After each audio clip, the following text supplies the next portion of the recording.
America's healthcare advocate, Kerry Hall. Hello, America. Welcome to America's Healthcare Advocate Show, broadcasting coast to coast across the USA. Our producer, Mr. Darren Wilhite. I'm your host, Kerry Hall. This is your show, America. Thank you for joining us and making us one of the most listened to talk shows throughout the United States.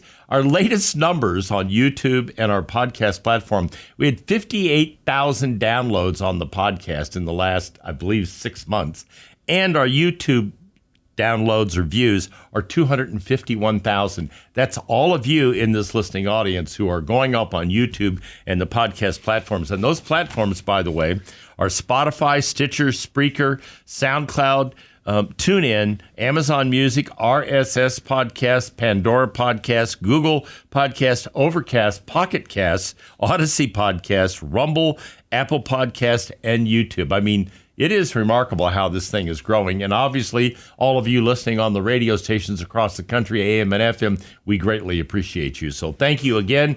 We continue to try to bring content to you that's interesting and informative, and that's our job here at America's Healthcare Advocate. If you have any questions about Medicare, if you are chronologically challenged and you're looking to enroll in Medicare, maybe you're not happy with what you have, you give the wonderful ladies, Carol Lee Steele or Joyce Thompson at Benefits by Design, RPS Benefits by Design, a call, 877-385-2224. Look, if you just want to talk to somebody, they're happy to do that. They'll be happy to walk you through. If you're trying to enroll and you're confused about the alphabet soup of Medicare, A, B, C, D, all the rest of it, they can help you with that. They're happy to do it. It's not a high-pressure sales program. They're there to consult and help and advise, and they're happy to do it for you. 877-385-2224. Anywhere in the country. And if you're an employer, especially if you're an employer with a small group, small employer market, 50 lives or less, and you're looking for help, give Maria Allers a call at RPS Benefits by Design. She's a specialist in group health insurance, and she's happy to help you. Again, 877-385-2224 or the website rpsbenefitsbydesigninc.com. Okay, this is one of our cornucopia shows, so named by my producer, Darren Wilhite. Thank you, Darren. Multi-topic, and that's what we're going to do today. So here are the topics we're going to talk about today. There's a new vaccine for RSV. We're going to talk about that. It's for all of us seasoned citizens out there. We're going to talk about drug approval. There's a brand new drug approval process for people with rare diseases. We're going to talk about that. We're going to talk about America's chronic illness situation. More than half of the country suffers from chronic illnesses. And then the part that I think you're going to find most interesting, Michael Milliken wrote a fascinating piece in the Wall Street Journal. We're going to go through it, called A Medical Revolution is Underway. You know, I talk about some of these things I have in the past about how cancer care and other kinds of care are advancing in this country. He did a fabulous job of putting all this together, and I can't wait to share it with you. And then last but not least, we're going to talk about what's going on in Europe with prescription drug medications and how drug providers are pulling out of Europe because they're not able to make enough money to cover the cost of their prescriptions. So there's some interesting things going on. But let's get started. We'll start with the RSV virus and this new vaccine that's out. So GSK PLC said Wednesday that the Abiri respiratory virus vaccine for older adults has been approved by the U.S. Food and Drug Administration for the prevention of lower respiratory tract disease. This is RSV. And if you've had this, it's nasty. I had it last year. It took me at least 8 weeks. It could have been longer than that. It was a very difficult time. Hard with sleep and all the rest of it. The infection got in my lungs. It was very hard to get rid of it. And this vaccine is going to make a big difference. The vaccine finished phase 3 trials that show exceptional efficacy for older adults. It is the first for individuals that are 60 or older. So all of us that are 60 or older, I'm 74 now, by the way, I had a birthday. Okay, this is going to make a big difference for us. And I know all the controversy around vaccines, but let me tell you something. I'm going to be the first guy in line to get this one because I went through this and it was hell and I did not enjoy it. So I'm really looking forward to seeing what this vaccine can do.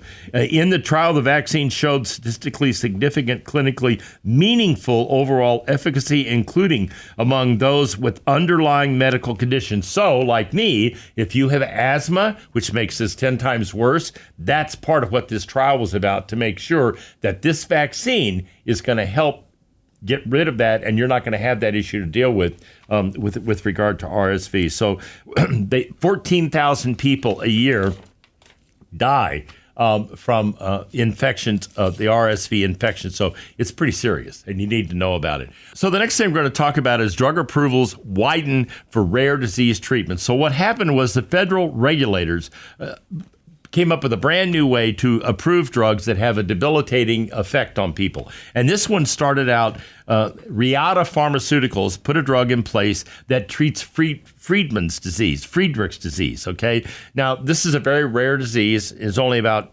15, 20,000 people a year get this, but it's devastating. It affects the spinal cord. It's very, very difficult. And what happened was they had a single trial that they had done. There were 3 trials at FDA. They did a single trial that showed this particular drug had a tremendous effect on people that had this disease. The problem was the FDA wanted more data. So what these people did was pretty interesting, is they went back last year and they took that single data and they turned it into a complete research and data of all the data that had been gathered on this particular disease over the last 20 years. So what they did was they showed that the causes of and progressive damage of the spinal cord, muscle weakness, and movement problems that often kill people by the age of 35. That's how dangerous this is.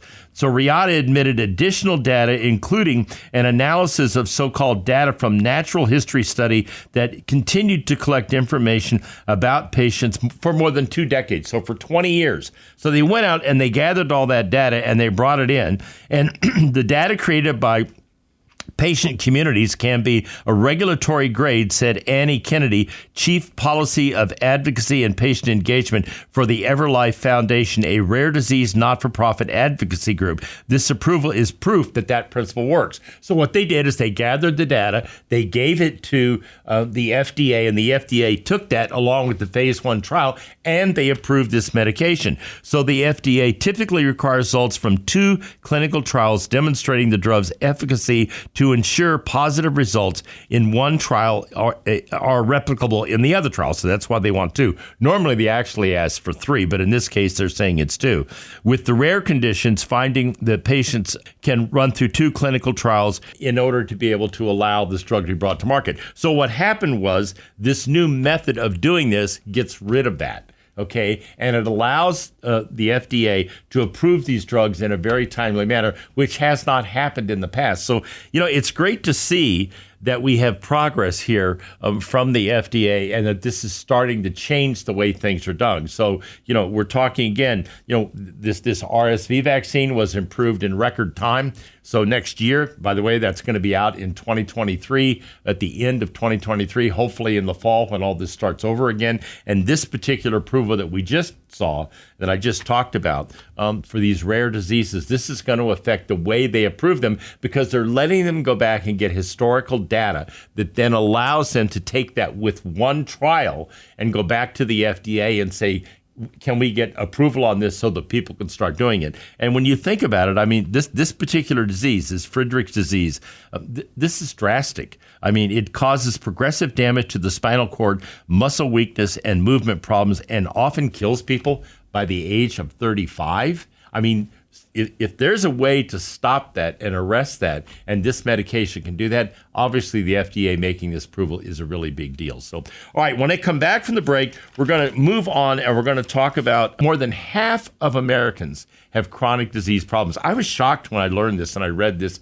particular article about half of the people in this country. So you got 385 million people, and they're saying half of us have chronic disease problems. So, you wonder why health insurance premiums are going up. You wonder why the cost of drugs and all the rest of it continues to go up. Well, this is part of the reason, okay? It's a big driver of healthcare costs. In fact, it's a huge driver of healthcare costs. On average, $6,000 annually per person because of chronic disease. When I come back, we'll get in the weeds on that one and explain how that's happening and what you can do to help arrest those issues and not become part of that group that has chronic illness in this country. Stay tuned.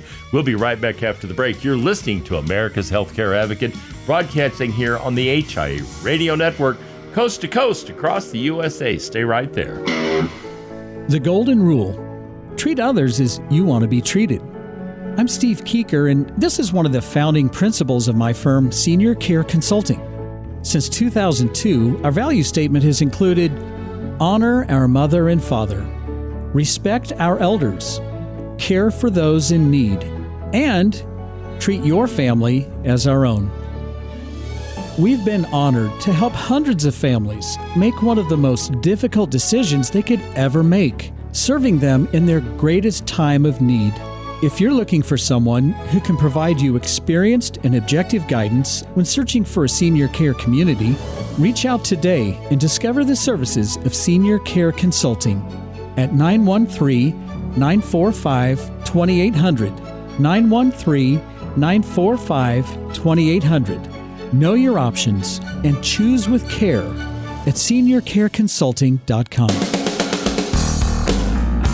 Welcome back to America's Healthcare Advocate. I'm your host, Kerry Hall. Our producer today, Darren Wilhite, and the man behind the camera, Dave Thiessen, videotaping all of these shows, and he posts them up on all 14 of those podcast platforms and YouTube for you to view and or listen to. By the way, if you're suffering from concussion issues or dementia or Alzheimer's, maybe you're a provider, maybe you're a chiropractor, an MD, a nurse practitioner, you might want to take a look at the Wavi Brain Scan. Go to neurologic.life, that's neurologic.life, and take a look at the information up on that website.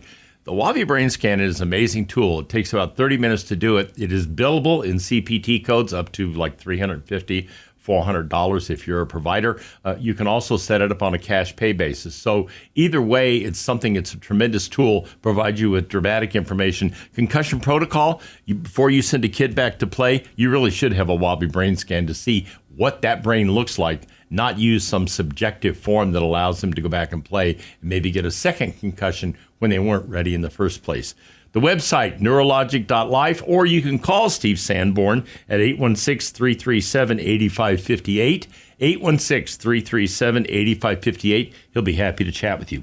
All right, so this section of the show today, this is a multi-topic show that I did, we're going to talk about the $4.1 trillion we are spending in healthcare. You hear a lot about the European model for healthcare. They don't spend the kind of money we do on healthcare. Well, evidently the Europeans are a lot healthier than we are because they don't seem to have a lot of these issues that we have, and a lot of our issues seem to be caused by lifestyle. This particular article that I'm referencing here comes out of the Epoch Times, EPOCH, interesting newspaper, that does a lot of stuff on healthcare that I find very interesting. So this particular one, it talks about the individual level and the price tag doesn't look good right now, okay? Estimates for the treatment and management of chronic condition disease, as I said earlier, $6,000 per person per year. For example, if you have type 2 diabetes, you're often checking with your provider 3 to 4 times a year. That's $300 a visit. Then on top of that, you have labs and you have prescription drugs. So it's not hard to figure out how you get to that number. And type 2 diabetes in this country, along with type 1 diabetes, is at an epidemic level right now, especially among seasoned citizens. So this all adds up.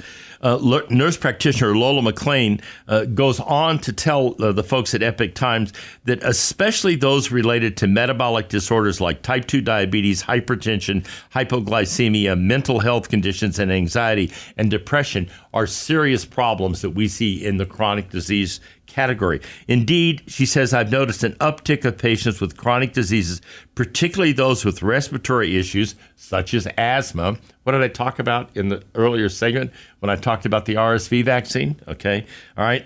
Chronic obstructive pulmonary disease, CPOD.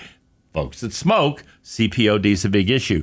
Landry is a licensed registered respiratory therapist and the founder of a platform, Respiratory Therapy Zone. So this woman obviously knows what she talks about. They go on to talk about cause and effect, and this is what's interesting.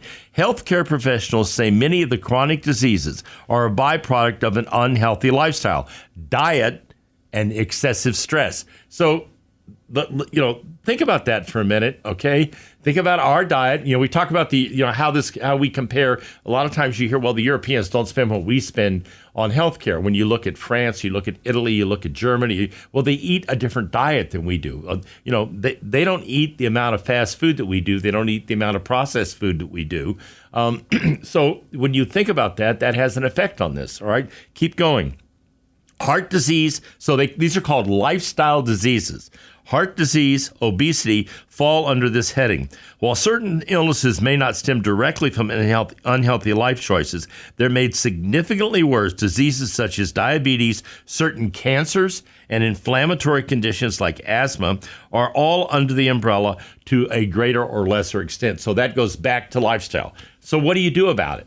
Okay, what do you do? Well, you stop eating processed foods, all right? And you stop eating things made with sugar and flour, and you try to eat more healthy. That means you don't get Dunkin' Donuts every day on the way to work, okay? Or you don't stop and wolf down that Big Mac along with a large order of fries and a Coke, okay? Because, hey, I love Big Macs and I love hamburgers and I love donuts, okay? And yes, I do eat them.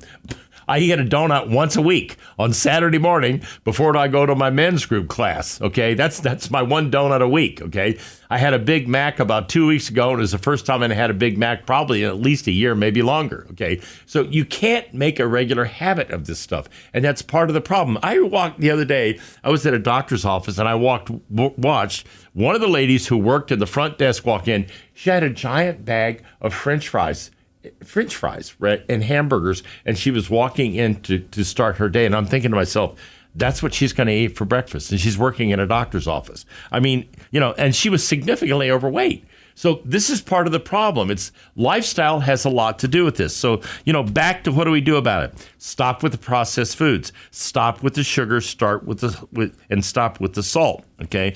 And they go on to talk about the main factors, and this includes tobacco. Stop using tobacco. Sedentary lifestyle. How much time are you spending sitting in front of the television or in front of your computer playing around on Facebook or whatever it is you're doing? Get out and get active. Get up. Get out and get active. Start walking. If you do nothing more than walk, every morning I get up, I do my routine around the house because I get up before Lori does. I actually empty the dishwasher, if you want to know, and make the coffee. But then I take our Corgi out and we walk. So that's usually 5:30, 6 o'clock in the morning, and we walk, and we do a pretty good sized walk. It's not a long way. Okay. And then in addition to that, I do yoga, Pilates, and I work out 3 times a week. If it's all possible, I'm in that gym 3 times a week working out. That's part of the reason why, I see myself as being reasonably healthy. But if you don't do any of that, and if you continue to ply yourself with sugar, salt, fast foods, you don't exercise, you're going to have these issues. That's why we're talking about half the people in this country are chronically ill. And if you want to talk about why the cost of health insurance, because we love to complain and bitch about the health insurance companies and what they're charging. Well, here's your answer, okay? $4.1 trillion because the insurance companies get to cover those claims, all right? So, when you have that heart attack, when you have that stroke that could have been prevented if you had made a lifestyle change 2 years, 3 years, 4 years before that claim, which is several $100,000, all the rest of it, that heart surgery that you had to have, that all comes out in insurance premiums. Money you put in goes to pay those premiums you put in for premiums go to pay those claims as they come out. And therein lies the problem. Okay. So that's what's happening. And Americans need to, I've talked about this before. That's why I do shows with Dana Goodale, okay, who was on our show here last week. Exercise and getting out and becoming active is critically important. And as you age, it becomes even more important, okay? Because your body slows down, your metabolism slows down, and you cannot continue to consume large amounts of foods like that and then not do anything to offset that with some kind of exercise. So, I talk about this often. I'm talking about it again because I think it's something people need to pay attention to. And by the way, if that happens to be your mother, your father, your grandmother, your grandfather, you need to have that conversation with them and help them understand that. Here's some foods, by the way, that can actually help you. All right. Celery root. Actually, it's very good stuff. Garlic foods, onions. How about that? Okay. Leeks, another cottage cheese, kimchi, which has a terrible smell, but it tastes pretty good. Okay. Quality yogurt and tempeh, which is kind of like a soybean processed food that you can eat that is really quite good for you. A lot of people eat it in place of meat. So those are some things that you can do. They might be helpful to you, and they certainly are going to help you change your lifestyle. We'll be right back after the break. You're listening to America's Healthcare Advocate, broadcasting here on the HI Radio Network, coast to coast across the USA. When we come back, we're going to talk about that medical revolution that is underway. Welcome back. You're listening to America's Healthcare Advocate Show, broadcasting coast to coast across the USA. Once again, if you are chronologically challenged, a seasoned citizen looking for Medicare, give those folks a call. The lovely Lois Johnson, Joyce Thompson, or Carol Lee Steele at RPS Benefits by Design. Anywhere in the country, they're happy to help you. 877-385-2224. 877-385-2224. And all of our shows are on all 14 of those podcast platforms I mentioned earlier in the show, along with YouTube. A lot of folks are going up there to listen to them after we post those shows. Dave does a great job and gets them up there every week. All right, this particular piece was fascinating to me. It's called Another Medical Revolution is Underway. If you don't know who Michael Milliken, and he's the junk bond king from a number of years ago, had his issues, but he has become quite a philanthropist and gotten very involved in the medical community. So he published this article in the Wall Street Journal, and I thought it was absolutely fascinating. And I waited to do this until I was going to have time to go through it and talk about what is going on. You know, I've talked in this broadcast multiple times about the advances in medicine and how we in this country are very, very far ahead of most of the rest of the world, maybe with the exception of Israel. Okay, I would say medical advance in this country is very, very different than it is in most of Europe, certainly different than it is in Asia and other places. But let's move on here. So this is Michael Milliken. Polio was such a threat in the 1950s that American people thought there was going to be a need to build iron lung hotels that would bankrupt the nation. In 1987, Oprah Winfrey told her TV audience 1 in 5 heterosexuals would be dead from AIDS in 3 years. How about that? Senior California officials in March of 2020 warned that half the state's 35 million residents would be infected with COVID in 2 months and that 5 million would need hospitalization and overwhelm the fewer than 100,000 available hospital beds. None of that came to pass, by the way. None of those issues came to pass. But that's the kind of thinking that we've had in this country about certain kinds of diseases. You know, we sometimes forget, as recently in the 19th century, that people suffered through gruesome surgeries without anesthesia, childbirth without antiseptic procedures, and in part of the 20th century, as we know now, was very slow to make progress when it came to issues of disease control and medicine. Well, that's changed now. So let's talk a little bit about this. Science now allows us to respond to healthcare crises with antibiotics, polio vaccines, statins, genome sequencing, immunization therapies, monoclonal antibodies, antiviral cocktails, robotic surgeries like the Da Vinci robot, which I've talked about on this broadcast in years past, advanced nutrition, and powerful new diagnostic scans focused on ultrasound, artificial intelligence, and CRISPR gene editing and mRNA vaccines. mRNA vaccines are the COVID vaccines. And the new RSV vaccine that I mentioned earlier is an mRNA vaccine. Brand new way to make vaccines much more effective than what we've done in the past. Those are some of the things that we're doing now. So how does all that work? Okay, medicine over the past half century has been stunning in terms of its advances. For heart disease has been cut in half. AIDS is increasingly controlled. Cancer deaths are heading down. Several hereditary defects can be confected, and COVID vaccines were delivered in record time. 9 months for those COVID vaccines. That's how fast that was done. 20 years ago, the idea of exporting a live cell in humans and directing it to travel to a specific location and having to do a specific task would have been considered impossible. Today, that is a reality, and hundreds of companies are working on cell therapy applications. Well, think about that a minute, okay? That means that you're going to be able to direct cells to go in and kill cancer cells or able to go in and kill. This is the kind of thing that we're doing. This is how fast medicine is advancing. We hear a lot of bad news. This is a lot of good news. And I think sometimes we forget about that in this country, and it's not talked about enough, so that's one of the reasons why I'm doing this. We can reasonably speculate therapies that will give the ability to clean tiny cancers from our bodies as routinely as going to a dentist to clean your teeth. Think about that for a minute, okay? So maybe a melanoma, maybe some other kind of a small cancer can be routinely taken care of in a doctor's visit. I mean, does that not sound amazing? When you think about that, maybe it's a biopsy to go into an intestine and get a cancerous tumor out of the intestine, that kind of thing. That's where we're going with this. He goes on to say, the driving force behind this behind this progress is the outstanding advancement of our ability to produce, manipulate, store, retrieve, and transmit data faster, cheaper, and in more communicable data that has revolutionized medical research. No longer is it a single scientist sitting in a laboratory trying to figure out something. Now it's a collaborative effort. Let me give you an example of that. So we've had multiple Alzheimer's drugs, and I've talked about them on this broadcast, that have come out and failed. And so you think, well, okay, it failed, so they move on to something else. But what happens to all that information and data? Well, all of those companies, Biogen, Pfizer, Bayer, go down the list, they're sharing that information now. This is a classic example, and we're starting to see breakthroughs with Alzheimer's because they're sharing the data. They're sharing the information for everybody's good, and that's part of what he's talking about here and how this works, okay? So he goes on to say, all right, science now is a team activity. Cancer studies, the primary investigator behind many advanced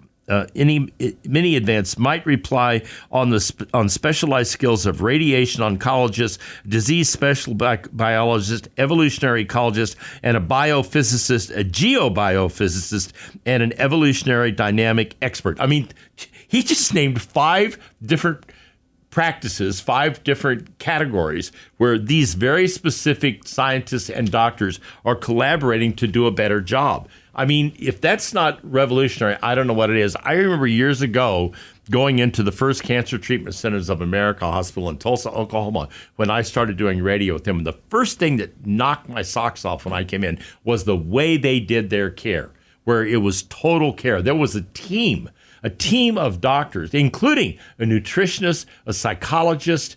It was remarkable to me, the stuff that they were doing, okay? They were helping people take certain kinds of vitamins, eat certain things. They had pain management. They had the oncologist. They had the MD. They had a psychiatrist. They had counselors. All of this came together. Well, this is the same thing on a much higher level that we're talking about now, but now we're talking about the ability to develop all these therapies and what they're doing. The new computational tools are accelerating progress in every corner of medicine. Physicians can target cancers more precisely with the right drugs and the right amounts at the right time with fewer side effects because they can now sequence the actual tumors, and scientists understanding the immune system and the components of the microbiome have grown by great orders of magnitude. So again, what they're saying is that you're seeing these targeted cancer cures that are going in and targeting a tumor and killing the tumor. Okay, this is all part of what's going on. This is part of how we are advancing in medicine to places we have never been before. He goes on to say our increased ability to sequence gut microbes allows more precise nutrition. So you're recovering from cancer. They're telling you this is what we need to do for your microbiome, okay? And here are the things you need to do to improve your nutrition so you'll recover quickly. He closes this with this, okay? As one of the pharmaceutical executives told him, the next great drugs will be prediction and prevention. The next great drugs will be prediction and prevention. So the drugs are going to predict, okay, and they're going to prevent simultaneously. Think about that. The more we resolve to focus on such social determinants of health, the more we will reap the amazing benefits and revolutionize life sciences. I thought this is one of the most remarkable things I have read in a long time. I've invited Mr. Millikan to come on the show. We'll see how they respond. I've sent him some information. We'll see if they respond. But I thought this was absolutely fascinating. And I think it's important, I contrast that with what I just did in the last segment, where I talked about half the people in this country with chronic disease, and then I talk about this, okay? So, there is a bright light at the end of the tunnel, okay? And it's remarkable what we're doing in this country. And by the way, the majority of that work that they're talking about here is going on in the United States. And in the next segment, when I talk about what's happening with drugs in Europe, you're going to understand why.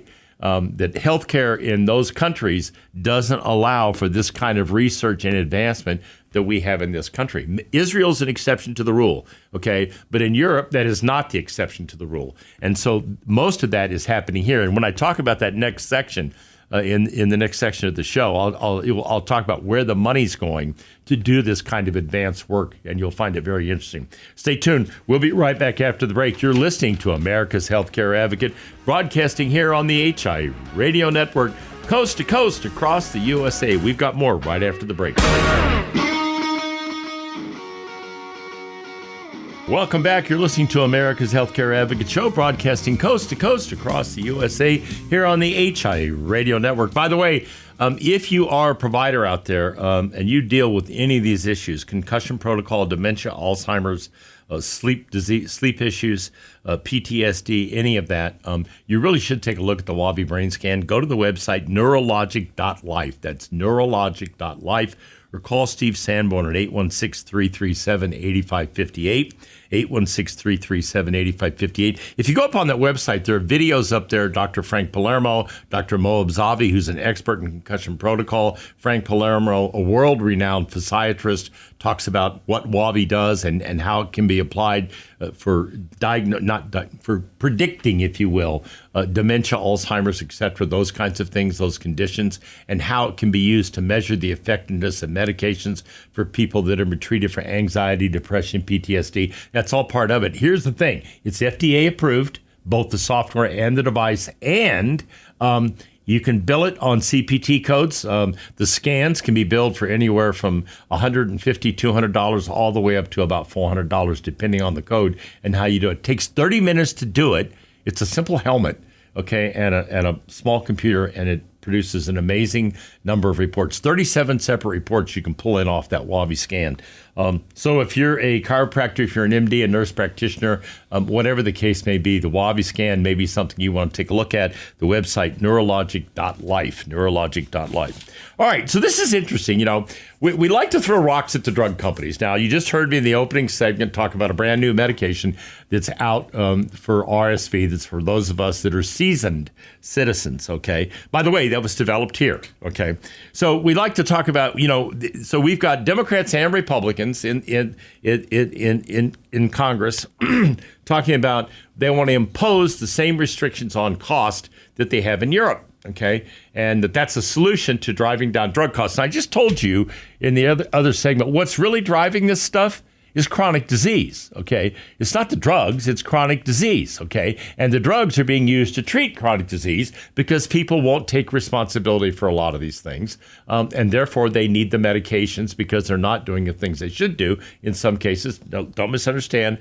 I take prescription drugs. There are a lot of prescription drugs that are necessary, but the effect is compounded. But the solution for the politicians is to go out and we're going to import the European model. Well, I've talked about this for a long time.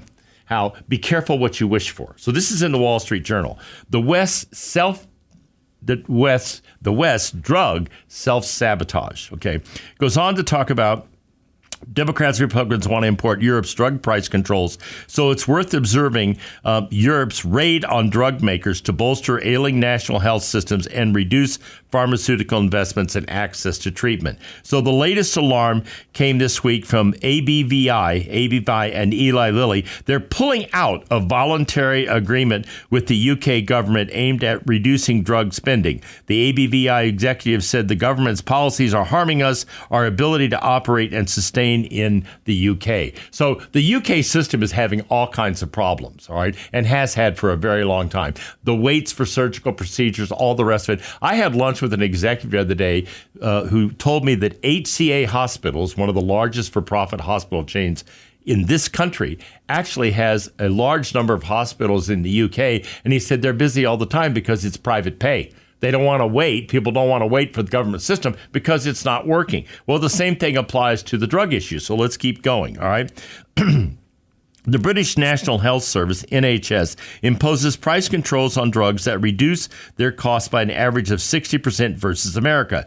The UK law also requires drug makers to pay 24.4% rebate. So they have to reduce the cost by 60% and pay a 24.4% rebate on revenue from branded name drugs. This levy on top of the NHS price controls discourages drug makers from selling treatments in the UK. So what does that mean? It means that drugs that you can get here, you cannot get there, okay? Because the drug companies can't do it in order to make a profit to stay in business there, so they're simply not going to sell them there. And now, think back on something. We had an Alzheimer's drug here done by Biogen a couple of years ago. It was a breakthrough drug. Only probably helped about 35% of the people.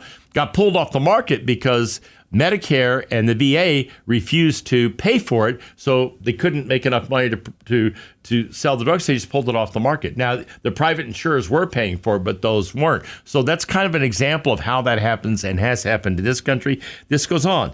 Eli Lilly and AbbVie last week withdrew the 2019 agreement, and Bristol Myers Squibb warned the UK that levies might cause them to de-invest in the country. An executive from the Germany's Bayer said last week it is reducing its footprint in the UK and Europe to a large degree. This is what's going on with their price controls. They go on to say, the European government's trying to create incentives for research and investment, but they're making our lives miserable on the commercial side. This is what the pharmaceutical executives are saying.